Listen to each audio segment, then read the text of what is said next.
Welcome to the SUTV show. No doubt it was a disappointing result at home to Bournemouth last weekend, but this weekend the Blades are looking to turn that form around as we head to Turf Moor to take on Burnley.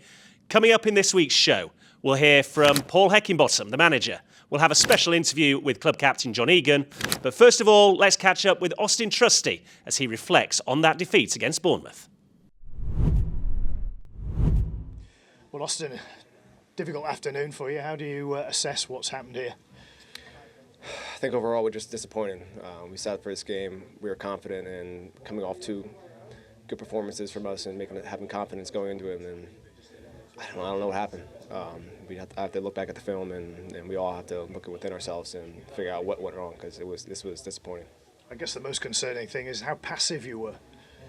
Yeah, I don't know why that wasn't our objective, and we didn't set out for that at all. Again, I have to look at the film and see what's the reason why. In truth, they could have had more, couldn't they? Yeah, I mean we had opportunities too. We just didn't go our way, and we're one pass away, two passes away from making a good opportunity. So it could have went either way. I think it's 34 goals conceded now, and not really scoring at the other end. I mean, these are difficult times, aren't they?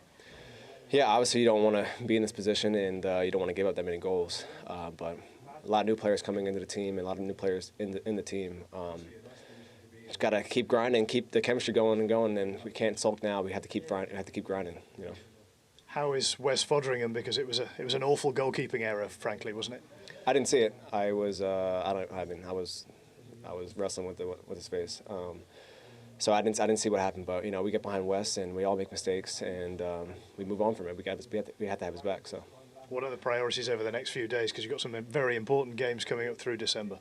Every game's important. Every game is important. What we do off the field, what we do on the pitch, what we do on training, how we show up to training, our mindset, and especially how we show up to games. It all comes into account. And it's a big stretch coming up, and the rest of the year, it's all extremely important. So we have to look within ourselves and figure this out. Thanks for coming out. Cheers. Thank you. So those are the thoughts of Austin Trusty following the defeat to Bournemouth at the weekend. Now on SUTV, it's time for our exclusive interview with the club captain, John Egan. Signing for the club in 2018, I couldn't imagine the journey that I go on here. It's been an unbelievable 5 years so far. It's an absolute honour for me to be named captain of this great club. Well, John, we're delighted you've joined us on the SUTV show today. First of all, we can see you wearing a boot, so I guess the obvious question is, what's the state of play, what's the latest, and how are you feeling? Yeah, feeling good. Obviously at the start was tough one to take. Kind of knowing you've done a significant injury, but had the operation now about 6 weeks ago, so hopefully get the boot off soon and start cracking on. That'll be a big relief, won't it, when you get rid of that? Yeah, it will. I'm kind of used to it now. But it will be a big relief to start getting back walking normally again and progressing in the gym and hopefully in the new year start cracking on. What are you able to do at the moment? I assume you're basically in the hands of the medics, the experts, and you're pretty much restricted to doing whatever they tell you can or can't do. You can still do a lot. The start after the operation, the first 2 weeks, you can't really do anything. So I was just sitting on the couch with my feet up for 2 weeks. But after that, then I went into the boot a week after that, and then once you're in the boot, you can kind of start coming into the training ground, start doing little bits of treatment with the physios, and then progressing to doing little bits in the gym. So. It's good to be around the training ground even when you are injured. You miss it when you're off, and it's good to be in around the lads. So yeah, time is flying, to be honest. People always say time goes long when you're injured, but time flies if you have the right mentality and just trying to improve on it every day. Was that a big step in itself, the moment you were able to get off the couch, get back in at the training ground, just be around the boys as much as anything else? Yeah, definitely. It's good to get back into the environment as quick as you can because you do miss it when you're away. Obviously, when in my situation, it's not a matter of weeks when you're going to be back playing, so you can kind of accept it earlier on, get your head around it, and then look forward to coming back in to do the rehab. And I suppose the irony is, for much of your career here at Sheffield United, you've been on the pitch alongside Chris Basham, or Bash picks up his injury and is on his own road to recovery in that sense. But I guess you're as thick off the pitch as you ever are on it, aren't you? Yeah, we're really close, and obviously that was the first game I missed, the Fulham game, so I was watching it, and yeah, I was absolutely gutted for Bash, devastated. But he's a strong man, he's a fit man, he's strong mentally, and I back him 100% to keep improving on it every day, and we're in contact every day. Obviously, I'm injured now as well, and Bashy's injured at the same time, so we've a lot of things to discuss in that sense. But I was obviously really gutted for Bash. How much does that help? Not you, but Bash as well, because knowing the competitors you both are, and how much it means to actually pulling on that red and white shirt each week, there'll be a mixture of emotions, won't there? Frustration, anger, disappointment, drive to get back. Do you bounce off each other? Do you pick up the phone and speak at various times when you both need just someone to adhere to listen to, type of thing? Yeah, we speak every day, so there's obviously both of us go through ups and downs at different parts of the rehab, so it is good to have someone that close to you to talk to. I think it's important to talk to people as well when you are kind of going through injury. It can be very mentally taxing, but as I said, the road is a long one, but if you approach it the right way and set little targets, it makes it a lot easier. I was looking back before we sat down earlier today. I don't recall you having a major injury as such during your career to this point. So is this a new experience, or are you able to? No, I had one when I was 20. I was on loan at Bradford from Sunderland, and I broke my leg in two places, which was really significant at the time. I'm a young player trying to break through, make a name for myself, and yeah, broke my leg, so I went through 10 months of rehab that time. So that was really sad at the time, really gutted, but looking back on it, it's definitely stood to me throughout the rest of my career. Touch wood, my body's been good to me since then. I haven't missed many games, and yeah, it even makes dealing with something like this easy to deal with, because I've been through tougher before, and I've come back stronger from it. So yeah, I can draw on my own personal experience when it comes to injury. Yeah, without doubt, that's going to be character building at a young age for a professional footballer. Let's go back to the start of your career, though, because you started up at Sunderland. You went out on loan to several clubs, including Sheffield United, but you had to find your own journey, didn't you? As it turned out, it wasn't meant to be at Sunderland. So take us back to then and how you went about, and were there ever any doubts in your mind that you were going to make it, even though it was hard at the beginning? The only time I probably had doubts was the minute I broke my leg. That kind of ambulance journey to the hospital. I was still young, hadn't really played many first team games, thinking how am I going to get back from that. But within 2 weeks of that, I was back to my normal self. Obviously, your leg improves, your body heals, and ever since then, when I left Sunderland to go to Gillingham, there was a couple of other options on the table where I might have got a bit less game time in a higher league, maybe in a championship, but I spoke to Peter Taylor, the Gillingham manager, and he really wanted me to come and be a big part of his team. So, I signed a 2-year deal there, played every week, which was the most important thing to me, because I just wanted to prove it out onto the pitch and prove it on the pitch, and play my way up the ladder. And yeah, I don't think I ever doubted my own ability. Obviously, you need a bit of luck on the way. You don't want to be getting injuries all the time. They can really hamper someone's career. But yeah, I always had that belief in myself. How important was that for your confidence as well when you do make a move? It's a long way from Sunderland down to Gillingham, but you're playing football week in, week out. Yeah, it's fantastic. With a young team there, really good players, and first year was tough. We were kind of down around the relegation, but playing every week was new to me really for a full season. I was 21, and I was loving every minute of it, playing every game. I think I played 50 odd games the first year, so I was delighted with that. And the second year, then we had a bit of a promotion push that fell short at the end. But yeah, those 2 years at Gillingham, really loved every minute of it, and set me up to go to Brentford then. You went to Brentford. You'd eventually end up coming back here to Sheffield United, having already had a loan spell with the Blades. I imagine there was a stark contrast in the club that you then signed permanently for, wasn't there? There wasn't. I mean, I came back to the training ground and everything was still the same. Well, yeah. Yeah, it's obviously changed a bit now, but yeah, obviously the momentum that was building at the club at the time, really sold it to me. The manager sold it to me, and I seen how close they were the year before to kind of going all the way, and I felt like I could really add to that. I love being at Brentford. I love Brentford, but when this opportunity came up, I thought it would be a perfect fit. And yeah, came in the July that year, and we sticky start, but we went on to have an unbelievable season. Well, I remember speaking to Chris Wilder, the manager at the time, I think at the end of August, and as you say, that the results hadn't gone as expected, but he was unwavering in his belief in you as a group of players, and you surely rewarded him with winning promotion at the end of the season, which was always the named goal. Yeah, and I think at the start of that season we were probably outsiders. So to build that momentum through the season, the manager, the staff, all the players, we were very kind of driven, and coming in every day, we had that goal in our head, and we followed it through.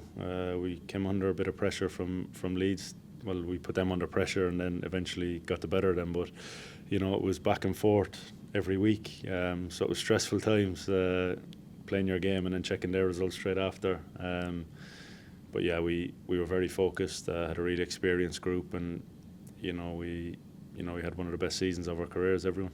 Yeah, it was a memorable season for anybody associated with it. When you talk about the back and forth, would it be fair to say the moment you felt you got your noses in front was that victory at Elland Road?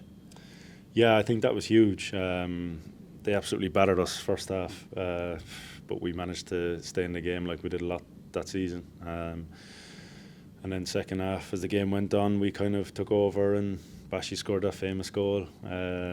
He assures me he didn't slip, by the way, when he hit that. The slight tackle he did. But yeah, Bashi scored that goal, and I think leaving Elland Road that day, I think we had 1 foot through the door.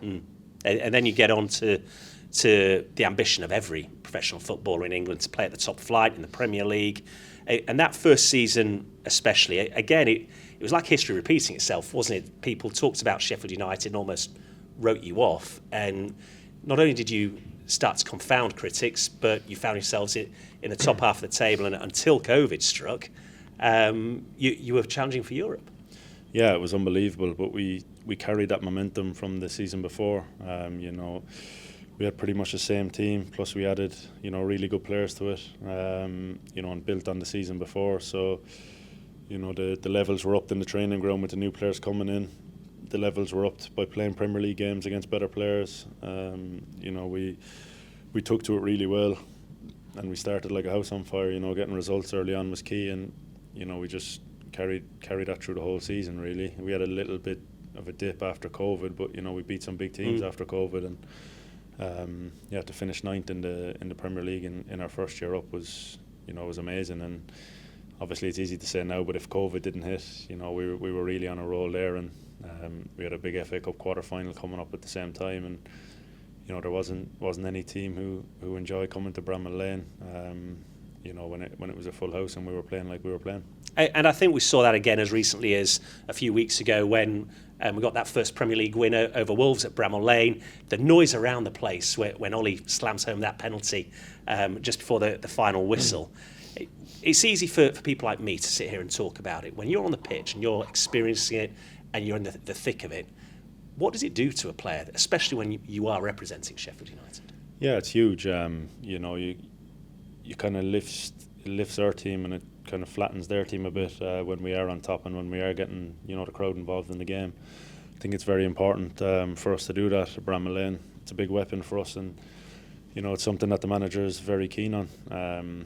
But yeah, when Bramall Lane is rocking, and when we give them something to shout about, it can be a really tough place for a visiting team to come.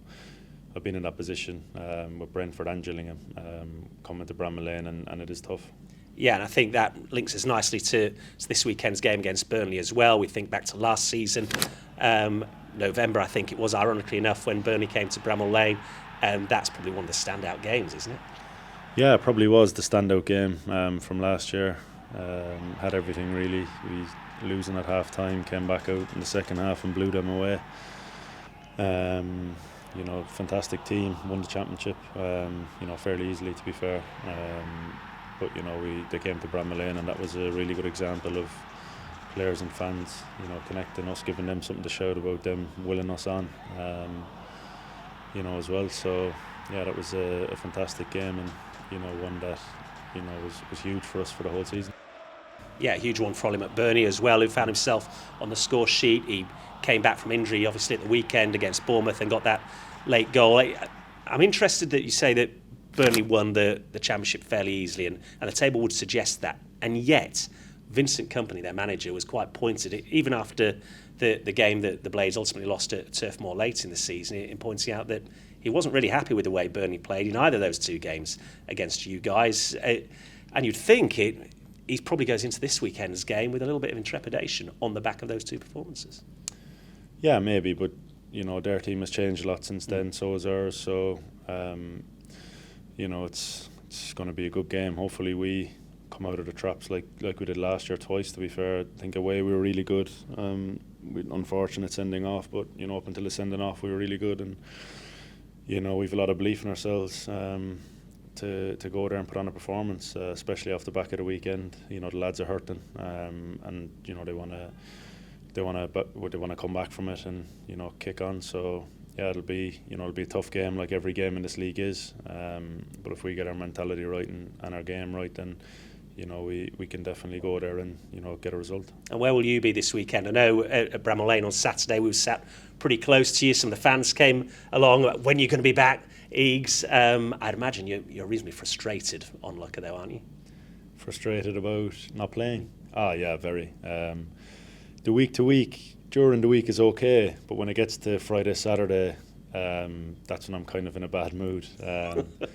Just not being able to get togged off, go, be in the changing room. Well, I can be in the changing room, but not be able to play.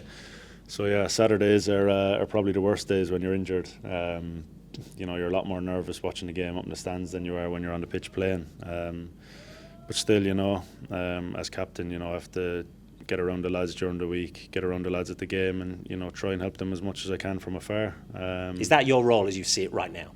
Definitely, yeah. Just trying to, keep spirits up, trying to, drive people on when I can. Obviously, it's harder at the away games because the injured players don't travel, but at the home games especially, all the injured lads, we all come down to the dressing room and we have to support the team. We're all in this together, whether you're injured or fit. We all want the same goal, and we all want to get points on the board. So it's big for us here to even still keep leading in and around the training ground during the week, and trying to help the lads if they ever need it. Well, John, it's great to see you. We thank you for your time joining us. Wish you the very best of luck. Hopefully that boot comes off sooner rather than later, and a speedy recovery as well. Thanks very much. Cheers.